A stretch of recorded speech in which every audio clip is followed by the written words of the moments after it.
नमस्कार बच्चों, मैं डॉक्टर सीमा देवी, सहायक प्रवक्ता हिंदी, डॉक्टर भीमराव अंबेडकर राजकीय महाविद्यालय कैथल से हूँ।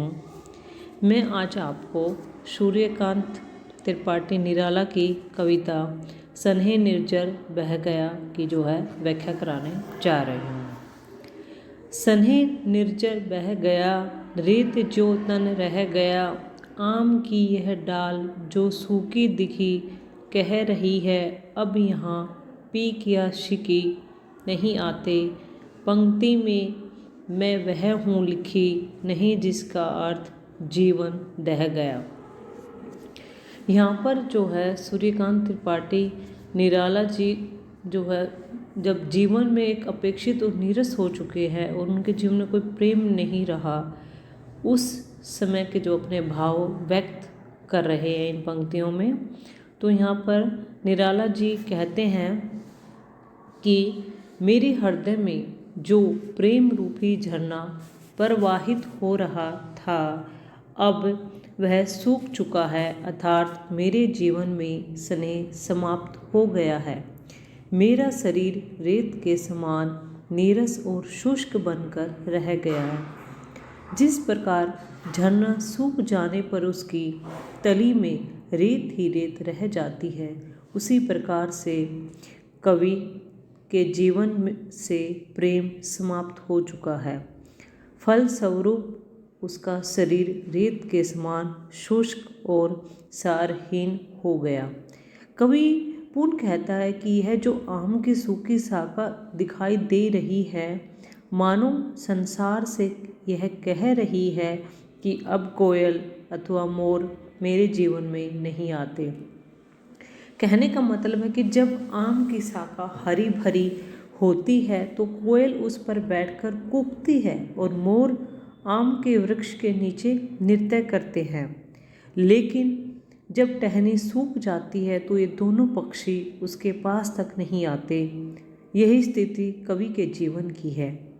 अब कवि के मित्र उसे मिलने के लिए नहीं आते, क्योंकि कवि का जीवन अब नीरस और शुष्क बन चुका है। निराला जी पुनः कहते हैं, अब तो मेरे जीवन एक ऐसी पंक्ति के समान बनकर रह गया है जिसका कोई अर्थ अथवा महत्व नहीं है। अतः अब मेरा जीवन जलकर राख हो गया है। उसमें न तो स्नेह है और न ही प्रेम है।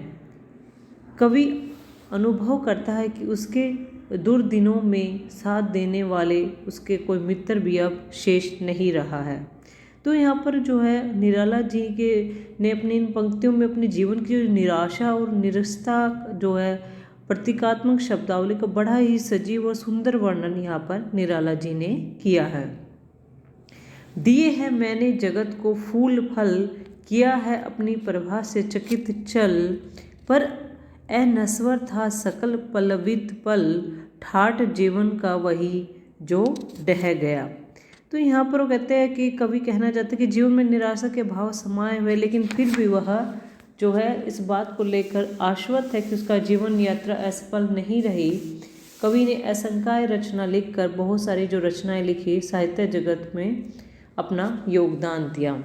तो कवि यहाँ कहना चाहता है कि कवि ने कहा है कि कवि अपने जीवन को आम की सूखी टहनी कहा था, लेकिन एक समय वह भी था जब आम की उस शाखा पर असंख्य फूल फल लगा करते थे, बहुत सारे फूल और फल लगते थे। कवि ने भी अपने यौवन काल में पाठकों को बहुत सारी रचनाएं प्रदान की लिखी, बल्कि कवि ने अपनी शोभा एवं योग्यता के द्वारा लोगों को हैरान और चंचल बना दिया था। कवि स्वीकार करता है कि उसने अपने अच्छे दिनों में अपने सुंदर साहित्य रचनाओं द्वारा पाठकों को न केवल मुग्ध किया है बल्कि उनको आनंदित भी किया है। कवि के सर्जन यानी रचनाओं में वे क्षण भले ही आज नष्ट हो चुके हैं, परंतु आज भी वे अमर है।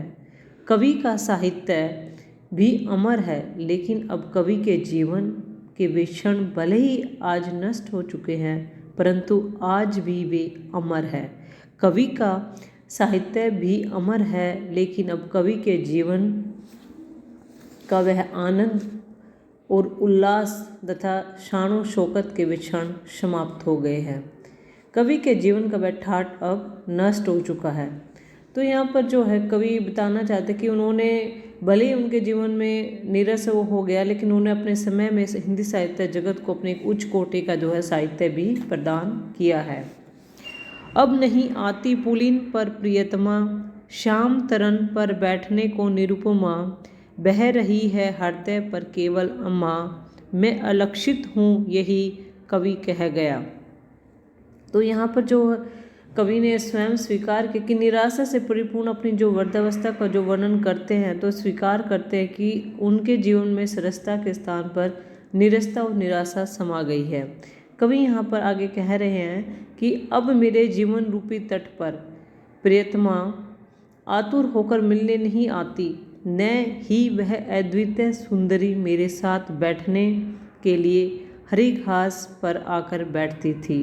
वह अद्वितीय सुंदर थी, लेकिन अब मेरे हृदय में निराशा रूपी अमावस्या का अंधकार ही अंधकार समाया हुआ है। मुझे इस बात का एहसास हो चुका है कि मेरी अनदेखी की जा रही है। भाव यह है कि मैं अब समाज द्वारा पूर्णतः उपेक्षित हूँ। सहृदय समाज में मुझे अब वह सम्मान और आदर प्राप्त नहीं है जो किसी समय मुझे मिलता था। अंत में कवि यह स्वीकार करता है कि उसका जीवन प्रत्येक दृष्टि से उपेक्षित है। तो इन पंक्तियों में जो कवि अपने जीवन के अवसान काल में इस सच्चाई को जो है स्वीकार कर रहे हैं कि उनका जीवन उपेक्षित एवं निराशमय है, जीवन का आनंद एवं उल्लास सब अब समाप्त हो चुका है।